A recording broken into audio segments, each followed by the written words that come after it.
make a move and the bunny gets it. I said, put the bunny back in the box. Why couldn't you put the bunny back in the box?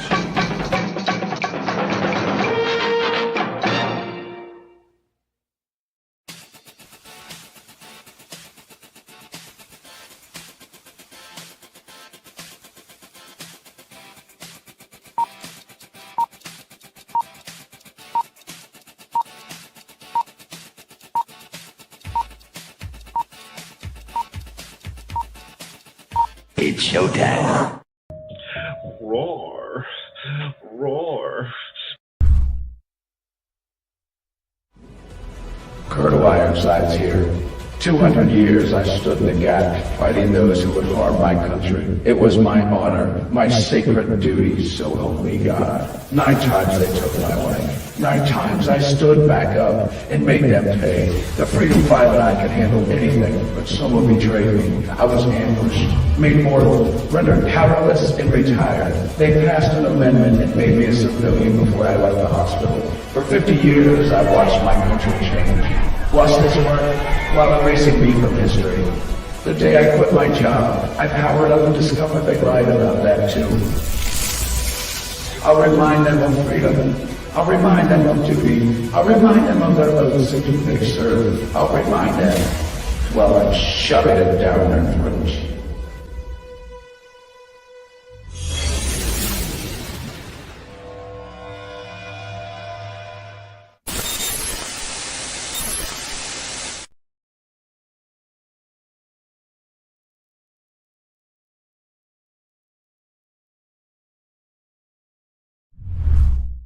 Psychically, I'm very well endowed.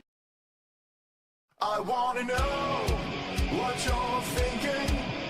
There are some things you can't hide. I wanna know what you're feeling. Tell me what's on your mind.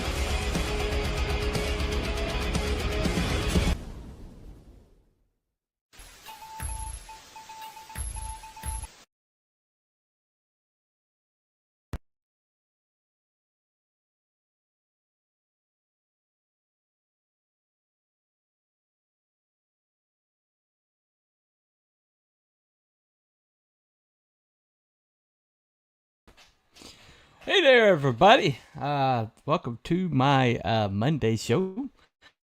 The bunny is thinking about. Today, I'm thinking about this series right here. It's called the Grimnoire Chronicles. Now, this is written by Larry Correa. I have mentioned Mr. Correa multiple times. Especially his Monster Hunter series. I've referenced several iconic characters in the Monster Hunter series, like Earl Harbinger, Agent Franks, and that series is definitely worth your time. If they ever adapt that, it's going to be a gigantic blockbuster, no doubt. However, that series is a little bit expansive, and so it might be a little bit of a tough sell, but he has one other series that I think could be adapted reasonably well for a probably lower price point. But then if it succeeds in the first book, could just, it could really take off. Now, one of the things that I like most is genre mashups. I like when somebody takes several different kinds of fiction and kind of like plays in the toy box with their own toys. One of the things that when we did as kids, we would play our He-Man beside our G.I. Joes, or we would just play Transformers versus He-Man, or whatever. Our toys didn't stay in the worlds that they were kind of like in. You'd have Star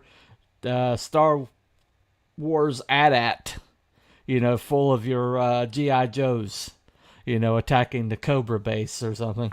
And that was just part of being a kid. You smash things up.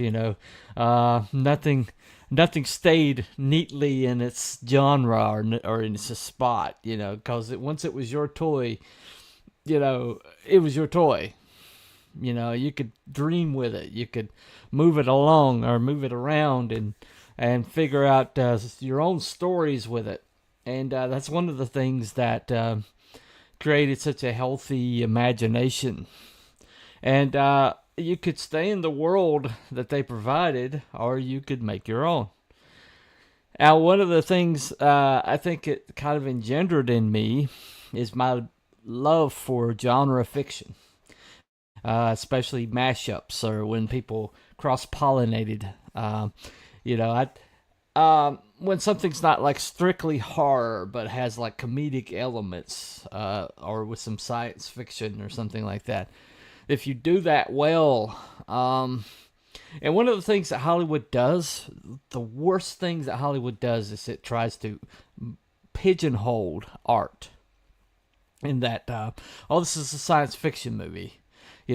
Or this is horror, or well, this is a comedy, right?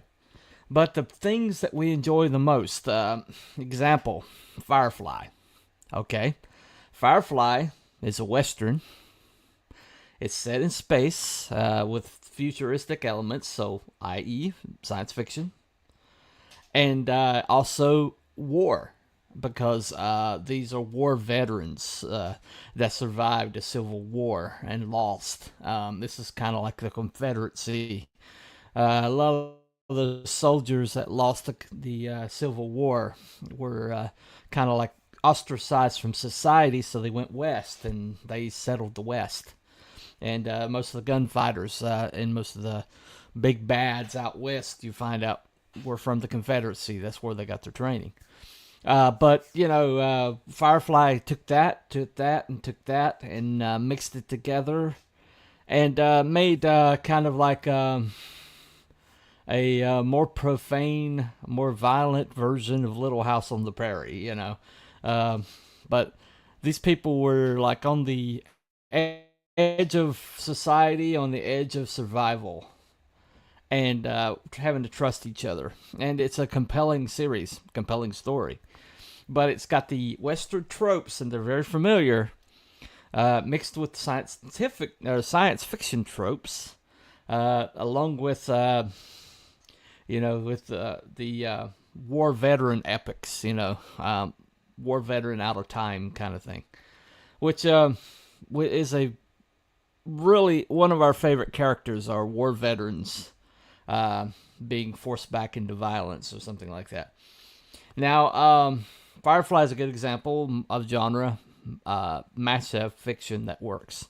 Got a friend of mine that was asking if he should watch those that television series the other day, and we're all like, yes! So John Douglas, if on the out chance you're watching, watch Firefly now. Get it. Jeez. Come on, man. Anyway, well, one of my favorite genre fiction mashups of the recent years is a Larry Correa's Monster Hunter International series. It's kind of like straight up, it's got the horror elements, it's got the fantasy elements, and it's got, but everybody is like Southern and hillbilly and gun-loving, I mean, I've seen so many reviews by people who can't get out of their own political way that are like, oh, I hate this so bad. And it's like, oh, do you hate the series, or do you hate the author? And usually the hatred is towards the author because Larry's pretty outspoken conservative. Very pro 2A. And so people have seen the stances he's taken and have just panned his books. And yet, his books are some of the best reading out there. I've put Monster Hunter International in so many hands, I can't even count.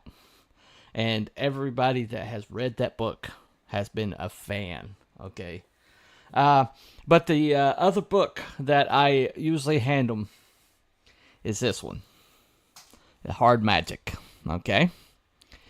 Now, Hard Magic is part of the Grimnoire Chronicles. Now, I misspelled it. I misspelled it in my all my materials. I didn't go back and fix it. Grimnoire is not supposed to have an E. Okay. I acknowledge that. All right. I probably should have read that and looked at that right there before I put it up, but, you know, it is what it is.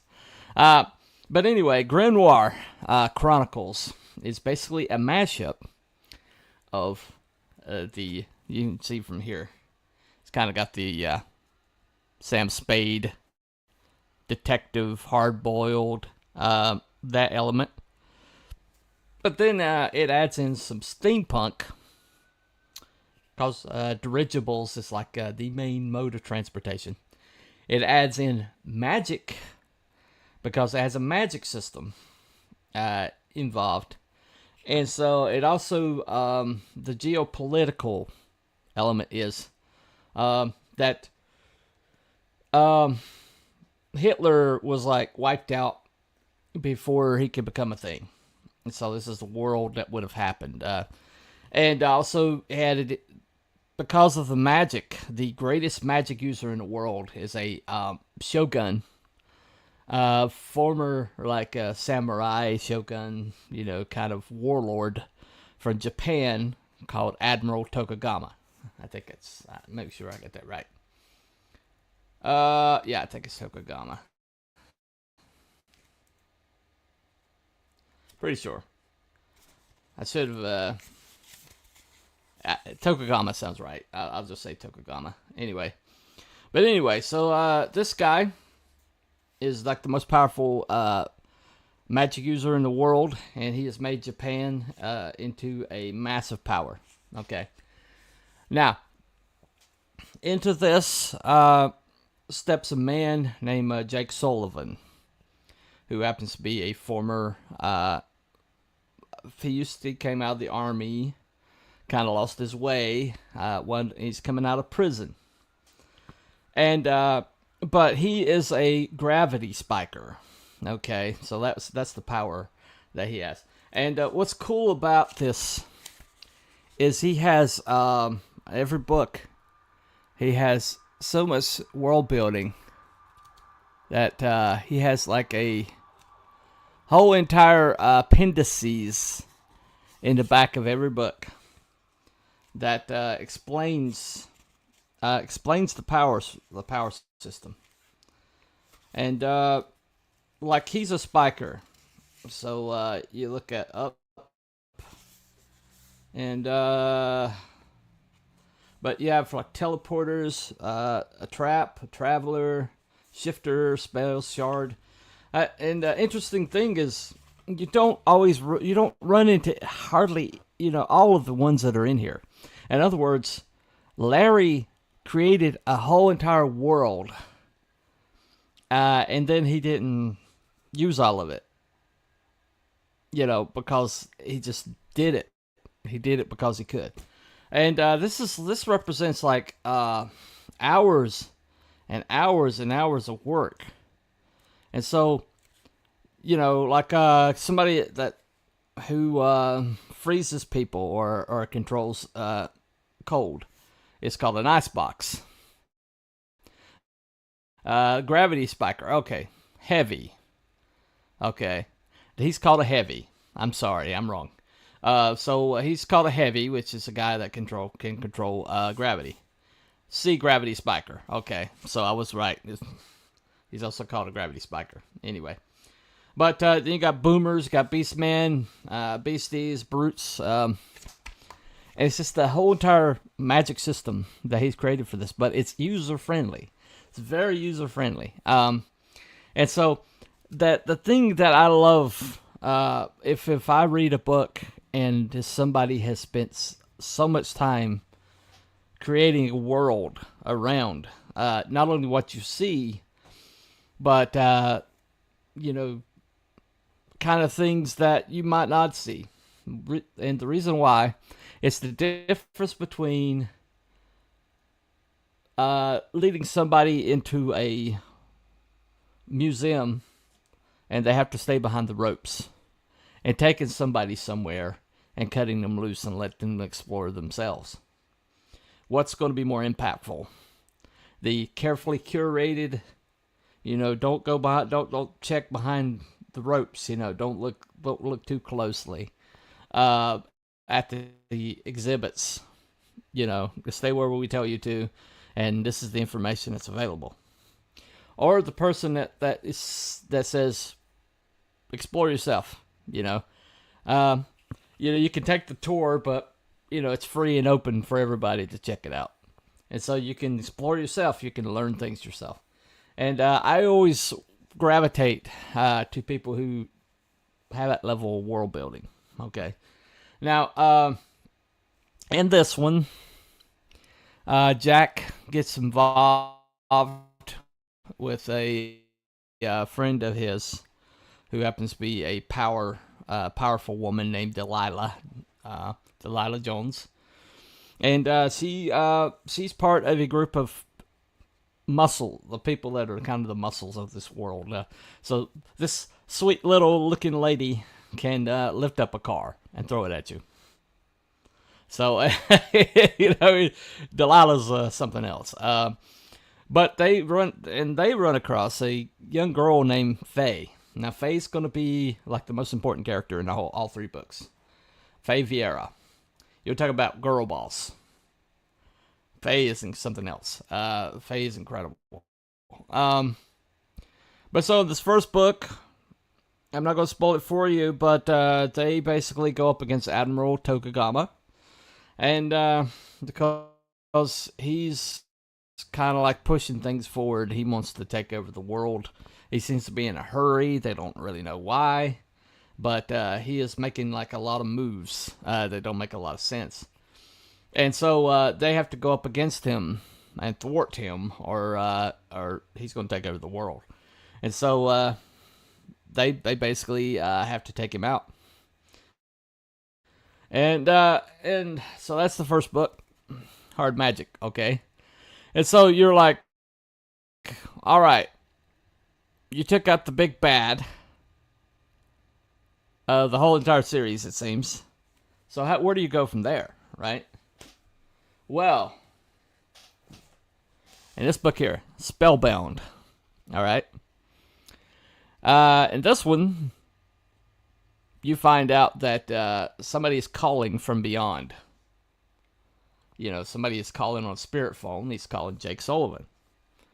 And so Jake Sullivan answers the call, and he finds out that there's a bigger danger. There's a bigger challenge that's coming. And there's also a new bad guy, and this guy is a summoner. And he's able to summon demons to his aid. And he's a really bad guy. Really scary guy. Meanwhile, you're learning things about the world. Like the tragic... I can't remember. It was like a protest that happened in the World War I vets were protesting against their treatment. And it ended in violence. A lot of people cover that particular protest up, because it doesn't make I think it's the FDR administration look good. But anyway, it's in it covers that in this book, but it also covers some other things. But you find out more about Faye, why Faye is so powerful in this book. and you discover that that she might be the only hope they have. But it has a really great, this is the middle chapter, but it has a great arc in it, has a great conclusion, has a climax to it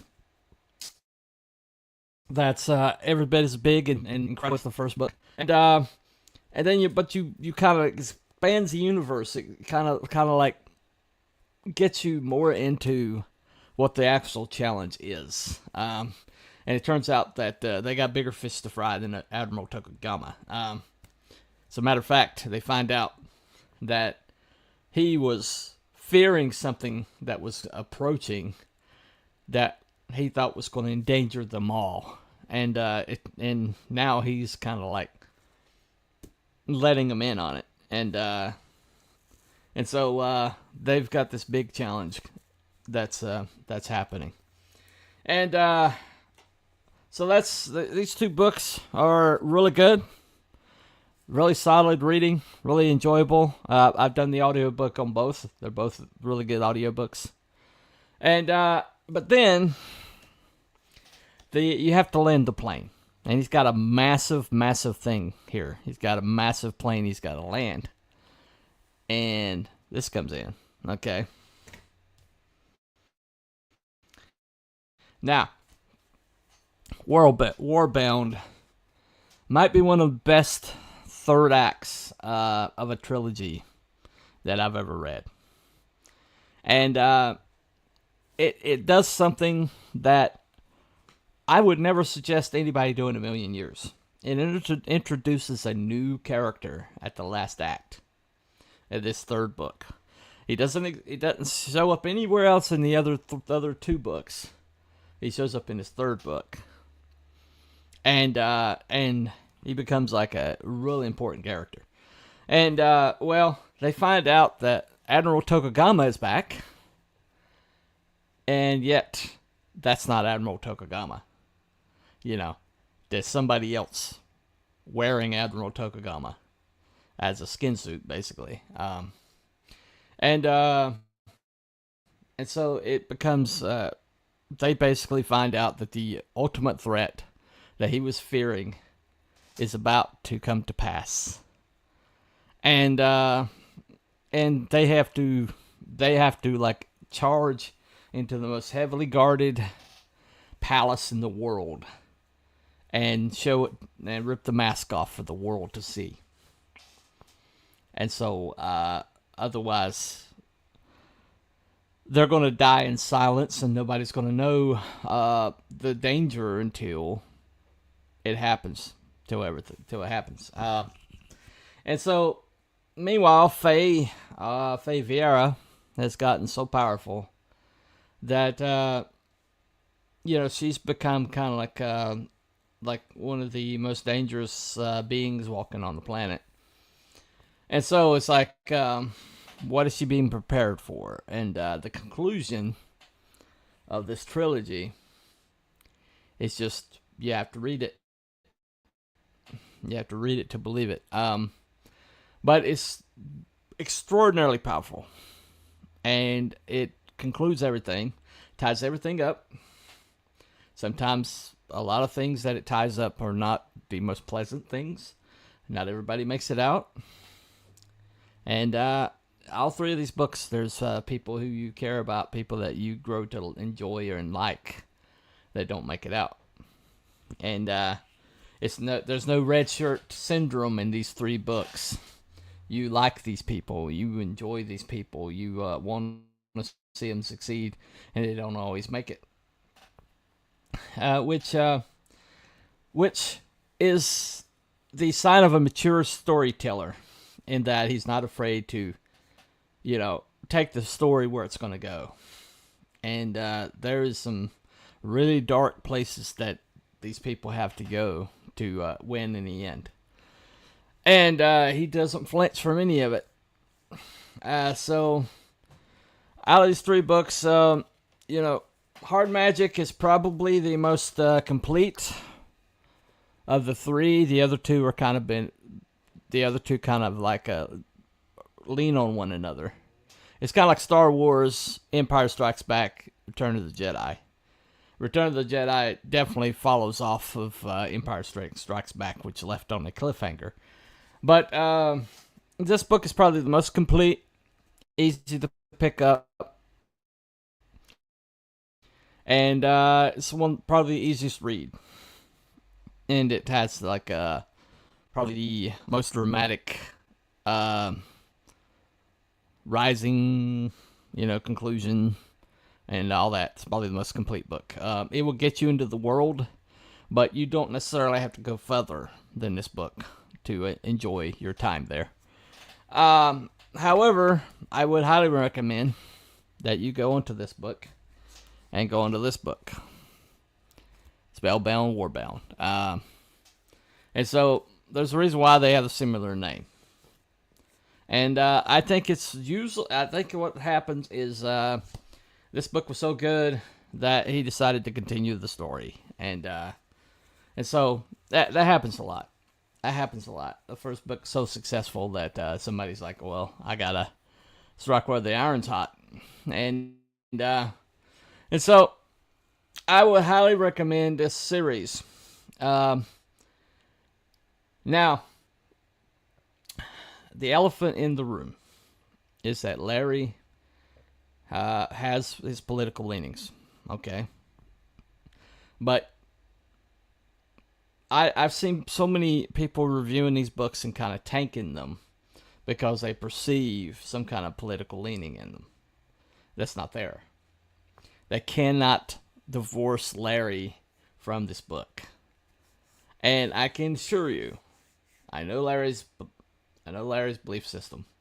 I agree with Larry on a lot of stuff, okay? And I can tell you that that's not present in this book, these three books. It is enjoyable. There is no agenda other than to entertain you. And it's got the steampunk. It's got the film noire. The detective, 1920s detective. Kind of aesthetic. It also has this magic system that's very well established. Yep, it's very well established right here. You'll be in every book. You see them calling somebody a certain thing. You can look it up. And it's like it's very neat. It's very organized. And you can just kind of like, it becomes second nature after a while. It doesn't overcomplicate it. It just enhances it. And it's also got some science fiction, and maybe even some Cthulhu mythos elements. I detected some Cthulhu mythos in it, but it's not, especially the third book. The second and third book have a lot of Cthulhu mythos in it. If you don't know what that is, that's H.P. Lovecraft. But not, it's like a touch of it. It's not like a main focus, but you can definitely see the elements in it. But it's just a great book series written by a guy who only wants to entertain you. And that is so rare these days. And I can't recommend it highly enough. So thank you all for coming. Those who are going to watch this later, maybe even Larry. Larry retweeted my post earlier. So he pays attention. Anyway.